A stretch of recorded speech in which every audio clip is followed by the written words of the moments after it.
diversos assuntos. E para convocar um plebiscito e referendo, 1% do eleitorado pode fazer isso. Eles tiveram recentemente um que tinha 10 questões, entre elas a questão do aumento do salário mínimo, que tinha uma proposta de dobrar o salário mínimo na Suíça, que era de 5.000 francos suíços para passar para 10.000 francos suíços. Ganhou ou não? Ganhou ou não? Por vários argumentos lá, ganhou ou não. Os Estados Unidos também. Por isso que as eleições nos Estados Unidos, ela às vezes tem uma cédula enorme, que lá não é informatizada ainda na maioria dos estados. Porque tem várias consultas feitas à população sobre determinados temas. Então, é possível a gente organizar isso, ainda mais com a questão da tecnologia. Mas a discussão de fundo aqui é que poder tem a representação, que é escolhida por nós, que poder que nós delegamos e que poder que nós não delegamos, quando escolho o meu representante. Isso também tem um elemento na questão da cultura política nossa, que a gente sempre joga para o outro. Então, eu vou lá, voto, escolho o meu representante e ele que faça. E eu me desresponsabilizo por aquilo. Num sistema onde você tem mais instrumentos da soberania popular, tu também vai comprometendo e vai responsabilizando pelas nossas próprias decisões. Então, é um modelo que também mexe num elemento da nossa cultura política, que é sempre o outro que tem que fazer. Eu fui lá, votei, fiz a minha parte, agora o outro que faça. Né? Então, também a gente cria um sentimento de mais corresponsabilidade. Né? Então, além de a gente propor esse conjunto de temas, questões, que só pode ser decidida através do instrumento da democracia direta, plebiscito e referendo, também colocamos que quem tem que fazer a campanha tem que ser também a própria sociedade. Daí, aqui entendido como a própria sociedade, os partidos políticos também, que são parte da sociedade. Mas não como é hoje, que é exclusivamente, como a lei diz, das frentes parlamentares compostas pelos parlamentares. A gente acha que não. Que a sociedade tem que se organizar, entre elas os próprios partidos, dizendo, olha, nós defendemos o sim, nós defendemos o não. Então, muda também a lógica da campanha desses instrumentos. No que diz da iniciativa popular, o Daniel colocou que a gente precisa em torno de 1,5 milhão de assinaturas, numa burocracia relativamente grande, para exercer o nosso direito de apresentar uma proposta de lei ao parlamento. Tá? 1,5 milhão. Isso é 3 vezes mais do que precisa para um partido político. 3 vezes mais. Mas isso está na nossa Constituição, não tem como mexer por iniciativa popular. Mas tem alguma coisa que nós podemos estar mudando. Por exemplo, uma iniciativa popular que tem 1,5 milhão de assinaturas, que pega todas as regiões do país, no mínimo em 9 estados, portanto, tem que ter uma mobilização para conseguir isso, não é fácil conseguir essas assinaturas, não é fácil convencer as pessoas a assinar, a participar, tem um trabalho de convencimento aí. Quando chega no parlamento, a gente se depara com o seguinte problema. O parlamento diz que não é atribuição dele conferir as assinaturas. Daí manda para a Justiça Eleitoral, aquele monte de papel. A Justiça Eleitoral diz que não é competência dela conferir assinaturas, devolve para o parlamento. Daí o que nós temos que fazer? Foi assim com o ficha limpa, foi assim com a Lei de Iniciativa Popular contra a compra de voto, foi assim também com a primeira iniciativa popular apresentada em 1989, que foi da criação do Fundo Nacional da Moradia Popular. A gente acaba tendo que reunir um conjunto de parlamentares que concordam com aquela proposta e, em termos da burocracia do parlamento, eles assinam e começam a tramitar. Você tem a força social, a força política da mobilização de 1,5 milhão de assinaturas ou mais, mas legalmente, como tramita lá dentro, é como se fosse um projeto de lei apresentado por um parlamentar. Então, a gente define que é competência, sim, do parlamento fazer a conferência de assinatura, e uma iniciativa popular, quando dá entrada no parlamento, ela tem que ser votada em regime de urgência. Que é um regime de votação no parlamento, que tem prazos e tem um rito próprio de tramitação nas comissões. Porque a iniciativa popular, por exemplo, que criou o Fundo Popular da Moradia, levou 12 anos para ser votada. 12 anos ficou tramitando. Então, a gente acha que se é uma expressão da soberania popular, você também tem que ter um reconhecimento na tramitação. E a forma de a gente fazer isso é através de ter regime de urgência.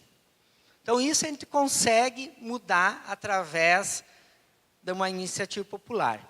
É uma mudança bastante significativa. Não é pouco. Não é pouco.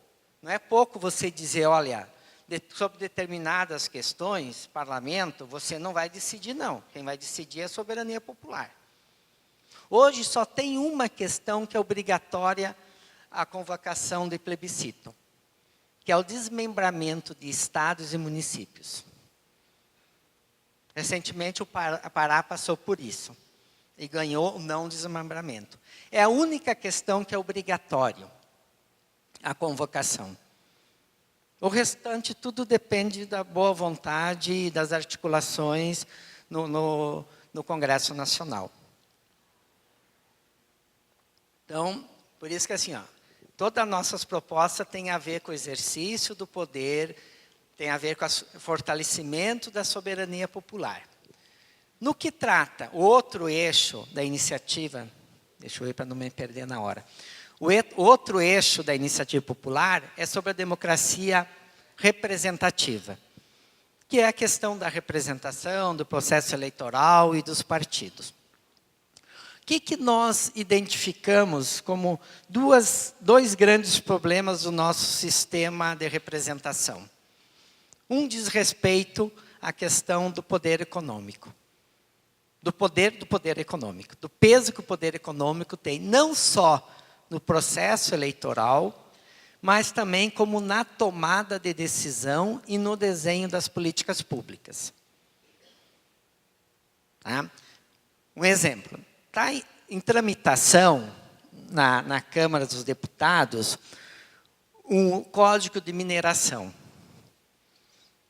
que é extremamente importante porque diz respeito às riquezas do nosso subsolo e etc. Tá? Essa comissão que está elaborando o novo Código de Mineração é composta por 17 parlamentares. Desses 17 parlamentares, 15 foram financiados por mineradoras. Esse Código de Mineração vai servir a quem? Aos interesses nacionais, aos interesses da população, ou aos interesses das mineradoras? Vai servir a quem? E assim tu vai pegando vários exemplos. Vários exemplos.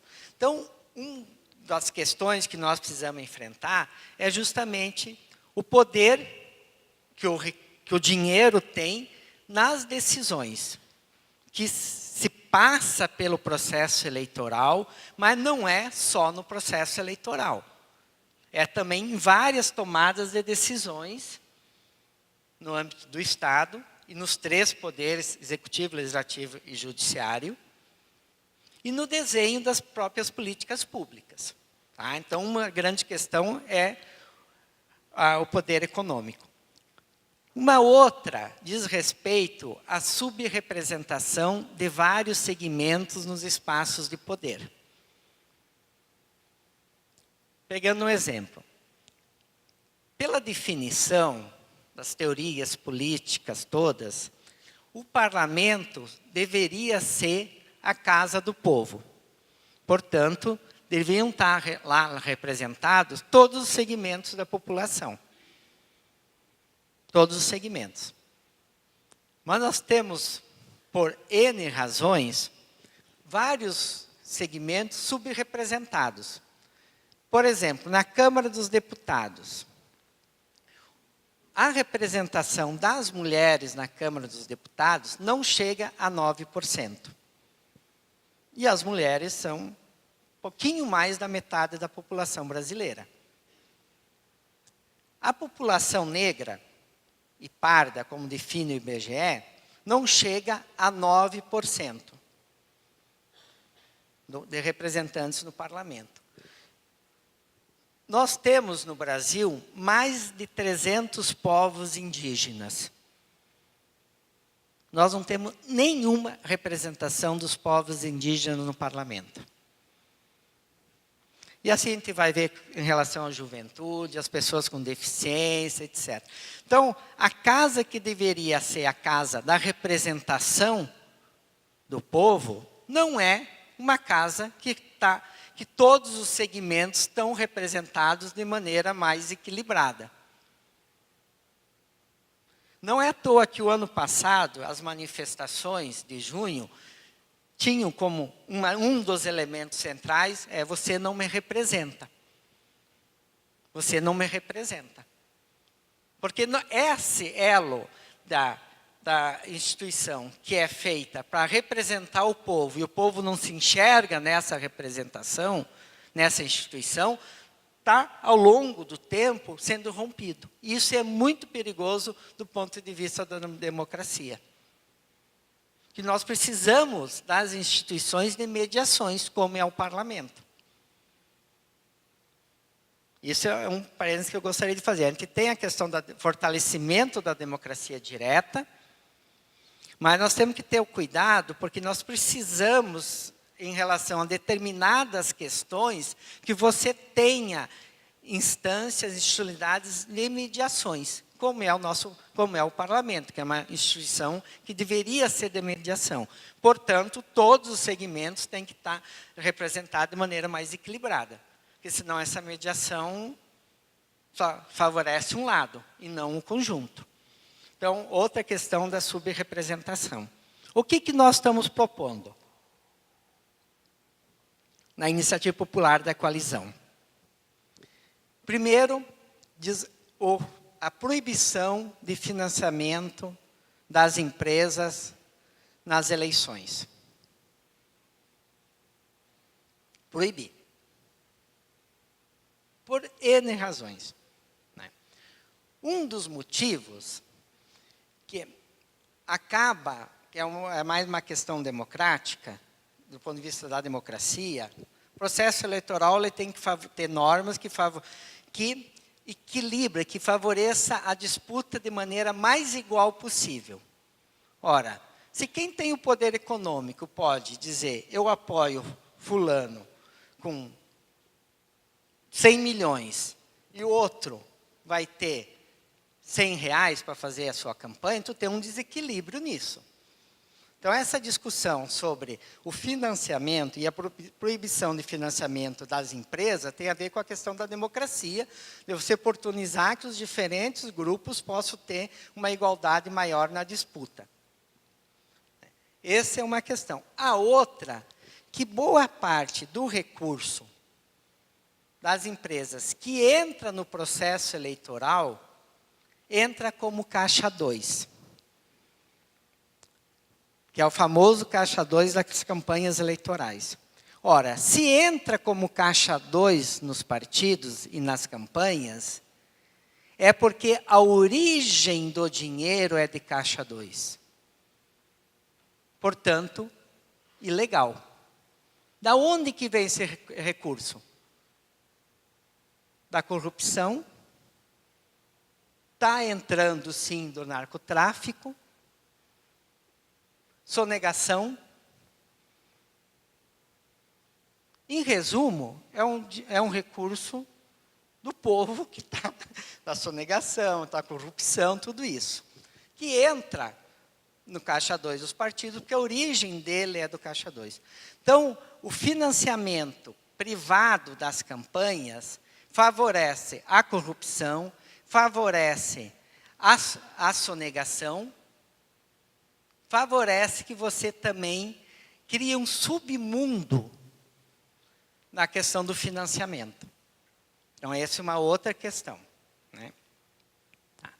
Proibindo o financiamento de empresas, dentro da nossa proposta, quem que paga essa conta?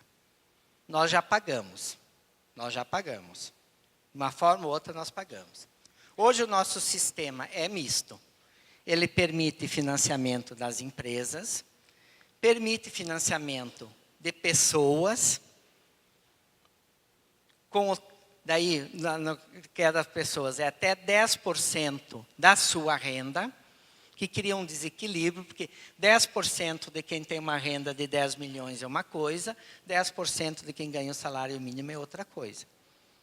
Então, acaba que o critério também, hoje, como está, de contribuição de pessoa física, mais ou menos segue quase a mesma lógica da pessoa jurídica, que desequilibra o processo eleitoral. E financiamento privado. Como que é o financiamento público? Como que é hoje o financiamento público? Através do fundo partidário e através do tempo de televisão e de rádio.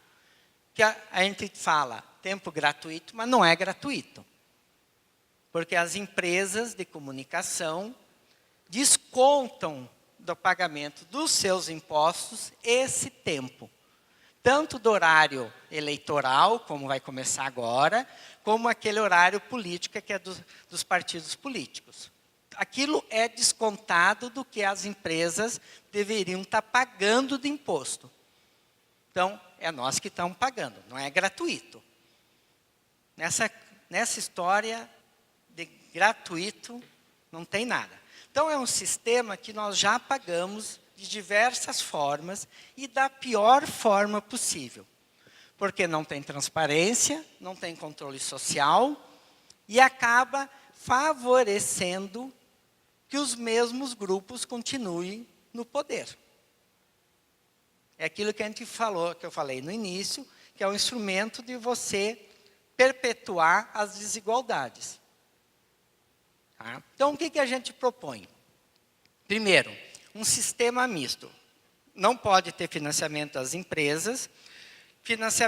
Permite financiamento de pessoa física e financiamento público.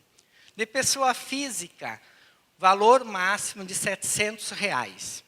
Igual para todos. Então, se a pessoa ganhar 10 milhões, vai poder contribuir com 700. E para um só partido.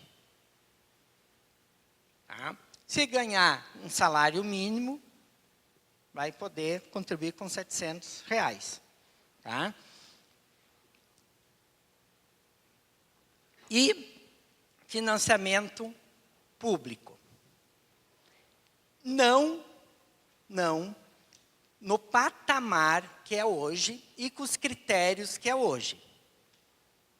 Que os critérios que hoje tem do fundo partidário, que é recurso público, e da distribuição do tempo de rádio e televisão, acaba favorecendo aquele partido que é forte, para ele continuar forte. Isso, do ponto de vista da democracia, não é legal, não é bom. Nós temos que sempre pensar como que se cria uma maior igualdade na disputa. Então, muda os critérios de partilha. Mas, associado a isso, cria também um limite de gasto. Um limite de gasto. Porque não dá para manter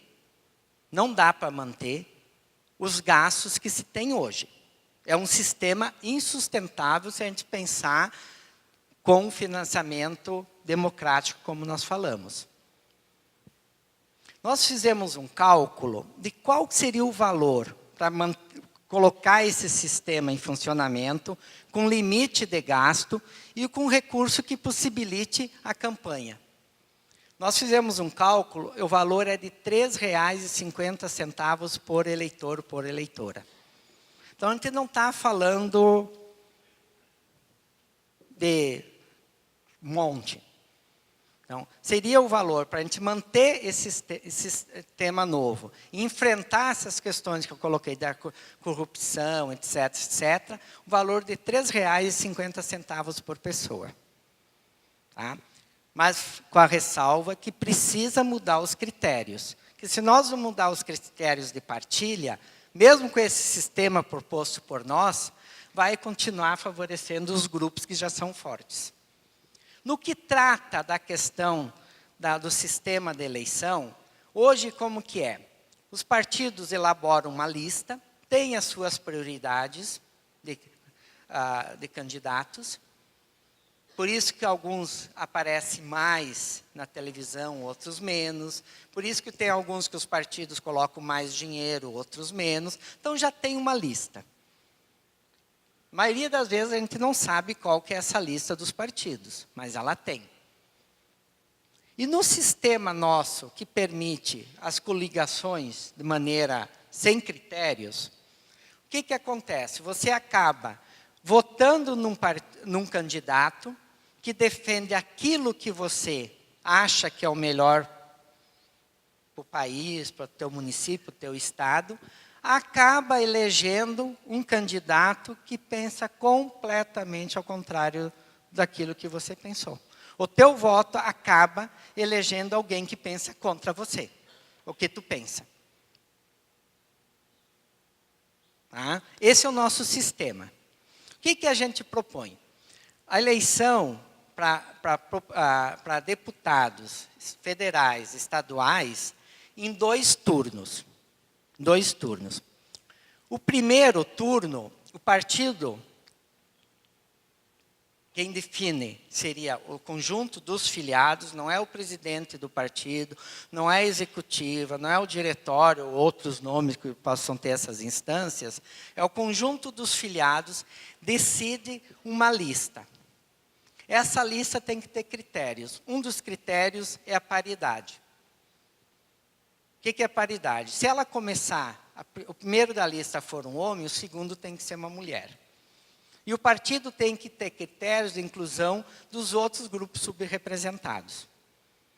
Então, é uma lista e você vota nessa lista.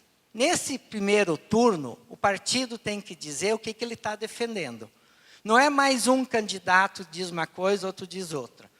O candidato do mesmo partido defende a floresta, outro defende que tem que distribuir 5 minutos, isso, motosserra para destruir tudo. Então, vai obrigar o partido a dizer o que ele está defendendo. Primeiro turno define quantas cadeiras o partido tem direito.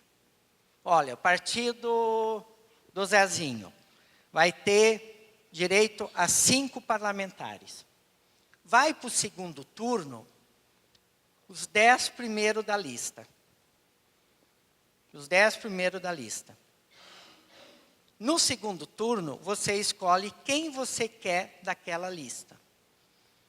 Então, alguém que o partido colocou em 10º pode ser eleito o mais votado. Porque daí a soberania popular vai dizer, olha, esse que ficou aqui pelo partido em 10º, eu quero que seja o primeiro. A campanha tem que ser mesmo tempo de rádio e TV e o mesmo recurso para os candidatos no segundo turno. Termina também essa história que o partido não se responsabiliza pelos seus candidatos e pelos seus eleitos. Dá um problema, o partido, eu não tenho nada a ver com isso. Não, vai começar a ter. Porque a prestação de conta não vai ser mais dos candidatos como é hoje. É do partido, só vai ter uma. O partido que vai fazer a prestação de conta. Se tiver problema, o partido vai ser responsabilizado. Além, por tabela, também os candidatos. Mas o partido tem que se responsabilizar por quem ele escolhe. Tá? Então, isso É uma da estratégia da questão da iniciativa popular. Tem várias outras propostas, da questão da transparência, do controle social, da fiscalização, da participação da população na fiscalização do processo eleitoral, da prestação de contas, da aplicação de recursos e tal, que está na iniciativa popular. A outra estratégia diz respeito ao plebiscito popular pela convocação de uma constituinte exclusiva e soberana do sistema político. Eu vou ter que meio que correr aqui, né, Zezinho? Né? O que é um plebiscito popular? É um plebiscito que nós organizamos. Não tem valor legal. Tem um valor social, um valor político, depende da nossa organização. Somos nós que organizamos. Tá? Ele vai acontecer na primeira semana de setembro. Ao exemplo de outros plebiscitos que nós já organizamos. Em 2000, sobre a questão da dívida. Em 2002, sobre a questão da ALCA. Teve quase 11 milhões de votos em todo o Brasil. Depois teve da questão da Vale, da base da Alcântara, depois da limite da propriedade da terra, etc. Somos nós que organizamos esse plebiscito. Né? E vai ter uma pergunta. Você é favorável à convocação de uma Assembleia Constituinte Exclusiva e Soberana no sistema político? Sim ou não? Rapidinho. Não vou mais olhar aqui, porque senão nem aparece a placa. É tempo de esgotar, mas bem rapidinho. A nossa Constituição de 88 tem uma parte que é bastante avançada, que é parte, principalmente, que define os direitos individuais, os direitos coletivos, que se manifestam nas chamadas políticas sociais. Tá? Avançou bastante. Um exemplo, em relação à saúde. A gente sabe, né, dos problemas do SUS, tudo isso. Mas, do ponto de vista do direito, houve uma mudança enorme. Até 88, a saúde não era um direito universal. Ela dependia de você estar fichado. Você ser trabalhador fichado com carteira assinada. Se hoje esse número de trabalhadores fichado com carteira assinada fica perto dos 60%, imagina o que era 88, até 88. Tá? A discussão da saúde era quanto tempo após você deixar de ser fichado, você tem direito ou não. Então, era 2 meses, 3 meses, máximo que foi 6 meses. Com 88 mudou, colocou a saúde como um direito universal. Nas outras questões que diz respeito ao sistema político, a questão do poder econômico, da organização da federação, das atribuições, do que é da União, dos estados, dos municípios, do sistema de segurança, dos meios de comunicação, do mercado financeiro, foi, assim, tudo que a gente queria não foi aprovado. Por isso que nós não conseguimos fazer a reforma agrária, por isso que a gente não consegue fazer a reforma urbana, por isso que as nossas instituições, diante das manifestações de junho, não conseguem dar uma resposta. Porque tem uma lógica presente na nossa Constituição que criou essa estrutura de poder que não é para atender à soberania popular e não é capaz mais de processar as transformações que a sociedade exige. Para fazer isso, nós precisamos ter um processo político profundo na sociedade. Na sociedade. Portanto, é diferente do processo da Constituinte, que foi de 88, que foi delegada ao Congresso fazer a nova Constituição. Por isso que a gente propõe exclusiva e soberana. Não é o Congresso que vai fazer. E também não pode ser no formato do que é o Congresso. A gente escolhe os nossos representantes que vão lá fazer a Constituinte e deu. Nós temos que criar no processo constituinte mecanismo de democracia direta do qual a população pode estar decidindo, em conjunto com quem for escolher como nossos representantes. Inclusive, essa representação na Constituinte, tem muitos que defendem que não precisa ser necessariamente via os partidos políticos. E que após a elaboração da Constituinte, que tenha uma quarentena de 8 anos, 4 anos, que quem for constituinte não pode se candidatar a nenhum cargo eletivo. Então, é outro formato de Constituição, de constituinte que nós tivemos em 88. Para processar essas questões que nós não conseguimos aprofundar em 88. Em 88. Tá? E tem muita coisa na nossa Constituição que é herança, inclusive, da Constituição da ditadura militar. Por exemplo, todo o sistema de segurança. Não é à toa que a nossa política de segurança é o que é. Porque é uma herança do sistema militar. Então, nós precisamos mudar essa lógica presente na nossa Constituição. Para isso, então, a Constituinte exclusiva e soberana. Mas não num formato de delegar para o Congresso, nem ser uma assembleia dos nossos representantes.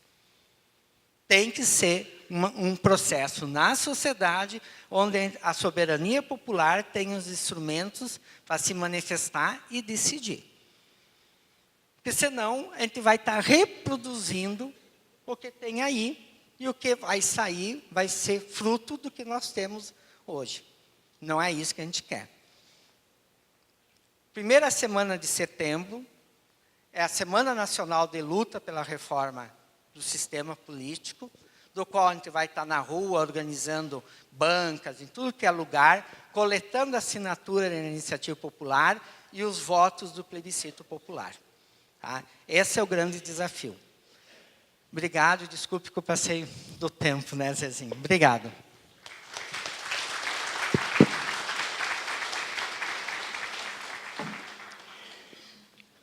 Nós queremos pedir às pessoas que preencheram aquelas filipetas com o cadastro, que procurem depois trazê-la aqui nessa mesa, aqui à frente. Nós precisamos depois dessas filipetas com o cadastro. E vamos iniciar então agora o processo das perguntas.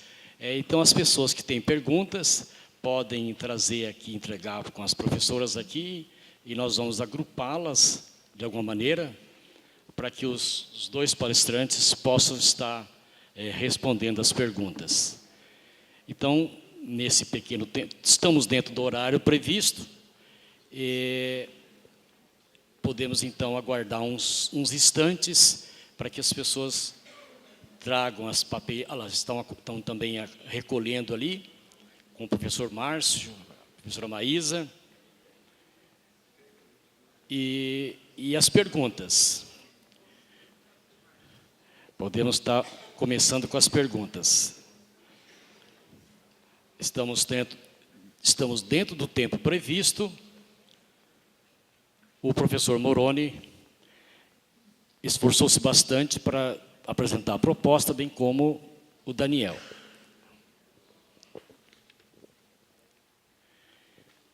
Aqui uma pergunta. A crise da representação passa pela crise da identidade dos partidos. Diante da reforma política efetiva, é possível imaginar uma reestruturação dos partidos, inclusive com a diminuição do número dos mesmos e uma fidelização aos conteúdos e programas do partido? Deixa-me ver se tem alguma outra parecida aqui.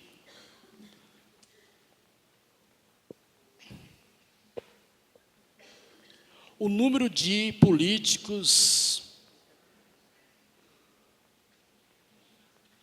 Não estou conseguindo entender aqui a pergunta. Nem ali é isso.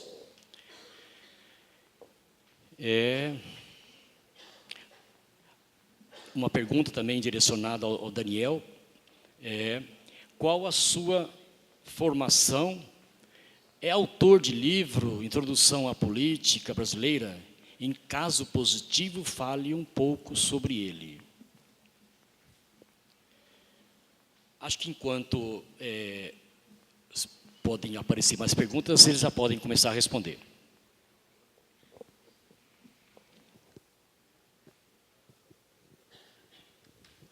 Essa pergunta é a questão em relação ao número de políticos e secretaria, acho que ministérios também, então diz respeito à estrutura do Estado, a estrutura política, né? A questão dos salários, ajuda de custo e vários penduricalhos que tem nos salários, principalmente de parlamentares, secretários, né? Tem outra que diz respeito acho que diz respeito a ter classificação de formação para os cargos, de ter determinada formação para exercício de determinados cargos, porque as coligações e a troca de favores e controle social, acho. Quer começar, Daniel? Eu já falei bastante. Sobre a crise de representação, se ela ataca os partidos ou os partidos estão envolvidos, né, pelo que eu entendi da pergunta. Sim, porque a crise de representação, ela é uma crise das instituições, não só do parlamento. Acho que nós tem que nós discutimos dentro da igreja, que é o documento de Aparecida, que nós estamos num período nós estamos numa mudança de época. Essa mudança de época é caracterizada por crise nas instituições. Quando as pessoas vão às ruas reivindicar ou se manifestar, como aconteceu em junho de 2013, e eram manifestações com reivindicações bem difusas e por muitas vezes confusas, mas tinha um sentimento que era o sentimento de desejo de mudança e descrédito